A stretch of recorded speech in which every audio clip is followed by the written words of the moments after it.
Hello everyone.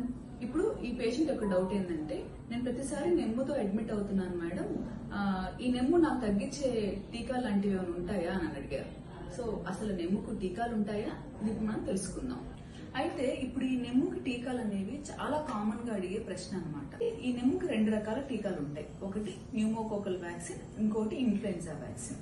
కానీ ఇది ఎవరికి వేయాలి అంటే, ఎక్కువగా మనము ఈ నెమ్ము యొక్క తీవ్రత ఎవరైతే ఎక్కువ ఎఫెక్ట్ అవుతూ ఉంటారో, అంటే 60 సంవత్సరాలు పైబడిన వాళ్ళు, దాంతో పాటు ఈ స్మోకింగ్ అలవాటు ఉన్న వాళ్ళు, అంటే పొగతాడడం అలవాటు ఉన్న వాళ్ళు, దాంతో పాటు సిఓపిడి లక్షణాలు, షుగరు, బీపీ అలాంటి ఇతరత్ర సమస్యలు ఉండే వాళ్ళకి ఇది యూజువల్ గా మనం వేస్తూ ఉంటాం అన్నమాట. కానీ ఈ న్యూమోకోకల్ వ్యాక్సిన్ మాత్రం 60 సంవత్సరాలు పైబడిన వాళ్ళకి ఒక్క వ్యాక్సిన్ వేసుకుంటే మన జీవితానికి సరిపోతుంది. కానీ ఇన్ఫ్లుయెన్జా వ్యాక్సిన్ అలా కాదు. ఇది ప్రతి సంవత్సరము నెమ్ము యొక్క టైం, అంటే ఆగస్ట్ నుంచి ఫిబ్రవరి మధ్యలో ఇది వేసుకోవడం చాలా మంచిది. అలా రిపీటెడ్ గా వేసుకోవడం వల్ల మన బాడీలో ఉండే రోగనిరోధక శక్తి పెరిగి మనకి ఈ నెమ్ము యొక్క తీవ్రత అనేది తగ్గించే అవకాశం ఉంటుంది. సో ప్రతి ఒక్కరు ఈ టీకాలో డాక్టర్ సూచన మేరకు వేయించుకోవడం చాలా మంచిది. This is doctor Shravani, interventional pulmonologist. Thank you.